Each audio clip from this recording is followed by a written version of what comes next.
সিরাজগঞ্জের শাহজাদপুরে মাদক সেবন বন্ধে বাঁশের মাচাল দেয়াকে কেন্দ্র করে আজমির হোসেন ওরফে বিপুল সরকার নামে এক যুবদল কর্মীকে কুপিয়ে ও হাতুড়ি পেটা করে হত্যা করা হয়েছে। শুক্রবার রাতে শাহজাদপুর পৌর শহরের ইসলামপুর রামবাড়ি মহল্লায় বিপুলের বসতবাড়ির সামনে এই ঘটনা ঘটে। অভিযোগ উঠেছে আওয়ামী লীগের সন্ত্রাসীরা এই হত্যার ঘটনা ঘটিয়েছে। বিপুল আমি করলাম যে ভাই তুই চলে যা, গেটে চলে যা। বিপুল গেটে উঠে গেটের সামনে যা, বিপুল মারছে। বিপুল একই গ্রামের মৃত মাজেদ সরকারের ছেলে। শাহজাদপুরের নিহত বিপুলের বড় ভাই নুরুজ্জামান জানান, মোকসেদ আলী বগা মেম্বরের ছেলে শহীদুল ইসলাম, সাদ্দাম হোসেন, রুবেল, কাউসার, তরিকুল ও মফিজ সহ এলাকার 25-30 জন বিপুলের বাড়ির কাছে মাদক ব্যবসাও সেবন করত। এরা সকলেই আওয়ামী লীগের রাজনীতির সাথে জড়িত। বিএমপি করে দেখে তো বিপুল মারছে, হামলা করেছে বাবা কামলিক। মাদক ব্যবসা বন্ধে পাহারা দেওয়ার জন্য বিপুল বাঁশের মাচা তৈরির চেষ্টা করে। মাদক কারবারিরা তাতে বাধা দেয়ায় দ্বন্দ্ব শুরু হয়।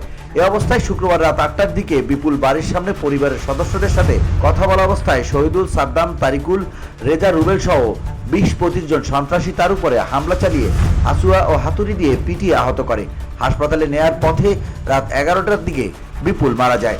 শাহজাদপুর থানার ওসি আসলাম আলী জানান, সংবাদ পেয়ে রাতেই নিহতের লাশ উদ্ধারের পর ময়না তদন্তের জন্য সিরাজগঞ্জ শহীদ মনসুর আলী মেডিকেল কলেজ হাসপাতালের মর্গে পাঠানো হয়েছে।